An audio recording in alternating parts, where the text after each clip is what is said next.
ഇന്ന് ഒരു പ്രത്യേക ദിവസമാണ്. നേരത്തെ വികാരി അച്ഛനും ഇപ്പൊ ബെന്നിയും സൂചിപ്പിച്ചതുപോലെ ഇവിടെ നടന്നുകൊണ്ടിരിക്കുന്ന സമരസമിതി താൽക്കാലികമായി നിർത്തിവെക്കാൻ തീരുമാനിച്ചിരിക്കുന്നു.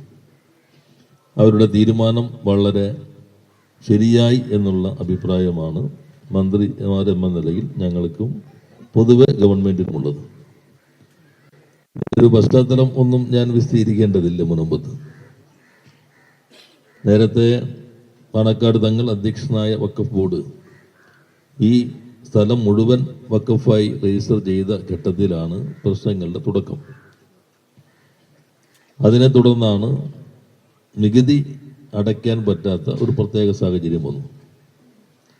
അന്നാണ് ബഹുമാനായ MLA ശ്രീ KN ഉണ്ണികൃഷ്ണനും ഇന്ന് നമ്മളോടൊപ്പം ഇല്ലാത്ത അരുണാമയും ഉൾപ്പെടെ ആ വീടുകളെല്ലാം ഞാൻ ഗൃഹസന്ദർശനത്തിന്റെ ഭാഗം എല്ലാ വീടല്ല ഒരു ഭാഗത്ത് വീടുകളെല്ലാം ഞങ്ങൾ സന്ദർശിക്കുകയുണ്ടായി.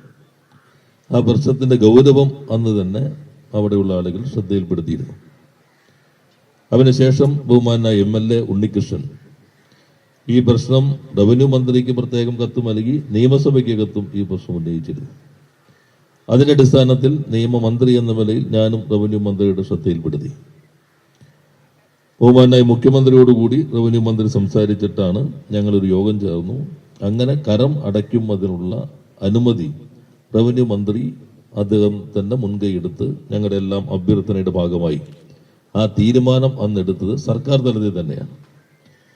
സർക്കാർ തലത്തിൽ തീരുമാനമെടുത്ത് നികുതി കരം സ്വീകരിച്ചു കൊണ്ടിരിക്കുന്ന ഘട്ടത്തിലാണ് നിങ്ങൾക്ക് എല്ലാവർക്കും അറിയാവുന്നതുപോലെ ഹൈക്കോടതിയിൽ കേസ് വന്നു.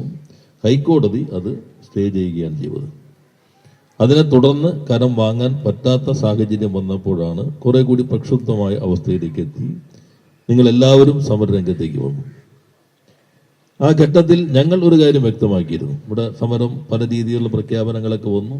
ഇവിടെ സെബാസ്റ്റ്യനും അതുപോലെ ബെന്നിയും അച്ഛനും ഉണ്ണികൃഷ്ണൻ MLAയും എപ്പോഴും ഈ പ്രശ്നവുമായി ബന്ധപ്പെട്ടുകൊണ്ടിരുന്നു.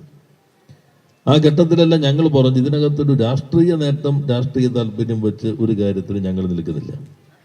ഒരു കാര്യം ഗവൺമെന്റ് വ്യക്തമാക്കുന്നുണ്ട്, ഇവിടെ താമസിക്കുന്ന ആളുകൾക്ക് നിയമപരമായ അവകാശമുണ്ട്.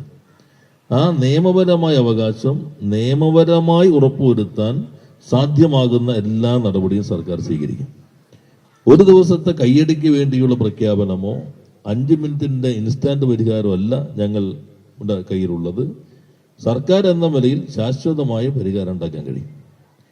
നിങ്ങൾക്ക് എല്ലാവർക്കും അറിയാവുന്നതാണ്, ഏത് മഴക്കാറ് വന്നാലും ആദ്യത്തെ ഉത്കണ്ഠ വരുന്ന ഒരു പ്രദേശമായിരുന്നു ചെല്ലാനം. ഞാനൊക്കെ വിദ്യാർത്ഥി സംഘ ബെന്നി പറഞ്ഞല്ലോ, വിദ്യാർത്ഥി സംഘടനാ പ്രവർത്തകനൊക്കെ ആയിരുന്ന കാലം മുതൽ ചെല്ലാനത്ത് കടലാക്രമണം, അപ്പോൾ APയൊക്കെ പോകുമ്പോൾ AP വർക്കി പാർട്ടി സെക്രട്ടറിയൊക്കെ സന്ദർശിക്കാൻ പോകുമ്പോൾ ഞാനും ആ കൂട്ടത്തിൽ പോകാറുണ്ട്. എല്ലാവരും സന്ദർശനം നടത്തും, എല്ലാവരും പ്രഖ്യാപനം നടത്തും. ഗവൺമെന്റുകൾ മാറിക്കൊണ്ടിരുന്നു. പക്ഷേ ചെല്ലാനംകാർ മഴക്കാറ് കാണുമ്പോൾ വീതിയിൽ തന്നെ തുടങ്ങും. ഈ ഗവൺമെന്റ് വന്നു. മുഖ്യമന്ത്രിയുടെ നിർദ്ദേശപ്രകാരം എന്റെ ചേംബറിൽ നടന്ന ആദ്യത്തെ യോഗം വ്യവസായ വകുപ്പിന്റെ യോഗമായിരുന്നില്ല, ചെല്ലാനത്തിന് വേണ്ടിയുള്ള യോഗമായിരുന്നു. ചെല്ലാനം MLA മാക്സി, റോഷി അഗസ്റ്റിൻ, സജി ചെറിയാൻ, ഞങ്ങൾ എല്ലാവരും യോഗം ചേർന്നു. ഡോക്ടർ എബ്രഹാം പങ്കെടുത്തു. അങ്ങനെയാണ് ടെട്രോപാഡ് വെച്ചിട്ടുള്ള 345 കോടിയുടെ പദ്ധതി 1ാം ഘട്ടം പൂർത്തീകരിച്ചു. ശാശ്വതമായി പരിഹാര ഭാഗത്തുണ്ടാക്കി. ഇതാണ് സർക്കാരിന്റെ കാഴ്ചപ്പാട്. അടുത്ത ഘട്ടം കൂടി ബാക്കിയുണ്ട്. അതും മന്ത്രിതല യോഗത്തിൽ തീരുമാനമെടുത്തു. അതും യാഥാർത്ഥ്യമാകാൻ പോവുകയാണ്. അതേപോലെ തന്നെയാണ് ഈ പ്രശ്നത്തിന് ഞങ്ങൾ സമീപനം സ്വീകരിച്ചത്. റവന്യൂ മന്ത്രി ഞാനും അതുപോലെ തന്നെ MLAയും പല ഘട്ടത്തിൽ ഇതെങ്ങനെ പരിഹാരം ഉണ്ടാക്കാൻ കഴിയും എന്ന് ചർച്ച നടത്തിയിട്ടുണ്ട്. ഹൈക്കോടതിയുടെ ഈ ഉത്തരവ് നിൽക്കുന്ന സാഹചര്യം എങ്ങനെ പരിഹരിക്കാം, അതിനുവേണ്ടി പല വിധികൾ നിൽക്കുന്നുണ്ട്. ഒരു വശത്ത് ട്രിബ്യൂണൽ കേസ്, പറവൂർ കോടതിയുടെ വിധി, പലതരത്തിലെ വ്യാഖ്യാനങ്ങൾ, ഹൈക്കോടതിയുടെ വ്യത്യസ്ത ബെഞ്ചുകളുടെ വ്യത്യസ്ത വ്യാഖ്യാനങ്ങൾ, അതെല്ലാം നിൽക്കുമ്പോൾ അതിന് മുകളിൽ ഒരു വിധി പ്രഖ്യാപിക്കാൻ ഗവൺമെന്റിന് അധികാരമില്ല. വഖഫ് നിയമം അനുസരിച്ച് വഖഫ് പ്രോപ്പർട്ടികൾ നഷ്ടപ്പെടുത്തുന്ന രൂപത്തിൽ വരുമ്പോഴാണ് ഗവൺമെന്റിന് ഇടപെടാന്ന് പറഞ്ഞാൽ നിർദ്ദേശിക്കാനുള്ള അധികാരമുള്ളത്. അപ്പൊ ആ സങ്കീർണതയെല്ലാം മനസ്സിലാക്കിക്കൊണ്ടാണ് ഞങ്ങൾ മുഖ്യമന്ത്രി, അതുപോലെ റവന്യൂ മന്ത്രി, ഞാൻ അഡ്വക്കേറ്റ് ജനറൽ എല്ലാവരും കൂടി ഇരുന്ന് ചർച്ച ചെയ്തിട്ടാണ് ഒരു ജുഡീഷ്യൽ കമ്മീഷനെ നിയമിക്കുന്നതായിരിക്കും ഉചിതം. ആ ജുഡീഷ്യൽ കമ്മീഷൻ ഇതിന്റെ കാര്യങ്ങളെല്ലാം പരിശോധിച്ച് ഒരു റിപ്പോർട്ട് മലങ്ങിക്കഴിഞ്ഞാൽ അത് നമുക്ക് കുറെ കൂടി ഒരു ആധികാരികത ലഭിക്കും. അങ്ങനെയാണ് ഹൈക്കോടതിയുടെ മുൻ ചീഫ് ജസ്റ്റിസായ ജസ്റ്റിസ് CN രാമചന്ദ്രൻ നായർ ഒരു ഏകാംഗ കമ്മീഷനായിട്ട് നിയോഗിച്ചു. നേരത്തെ ഇവിടെ അച്ഛൻ പറഞ്ഞ പോലെ ഞങ്ങൾ അതിനകത്ത് ടേംസ് ഓഫ് റെഫറൻസ് വളരെ കൃത്യമാണ്. ബോണോഫൈഡ് ഒക്യുപ്പൻസ് ആണ്, നിയമപരമായ അവകാശമുള്ളവർ. ഹൈക്കോടതി സിംഗിൾ ബെഞ്ച് ചോദിച്ചു, നിങ്ങൾ നിയമപരമായ അവകാശം എന്ന് സർക്കാർ ഉറപ്പിച്ചു കഴിഞ്ഞിട്ട് പിന്നെ കമ്മീഷനെ വയ്ക്കണേ?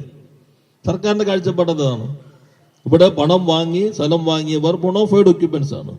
എന്നാൽ ഈ വിധികളിലെല്ലാം വിൽക്കുന്നത് കൊണ്ട് അവർക്ക് നിയമപരമായ അവകാശം ഉറപ്പുവരുത്താനോ ഇതൊന്ന് പണയം എന്തെങ്കിലും ആവശ്യത്തിന് വായ്പ എടുക്കാൻ ഈടായി നൽകാനോ വിൽക്കാനോ ഒന്നും കഴിയാത്ത സാഹചര്യം വന്നിരിക്കുന്നു.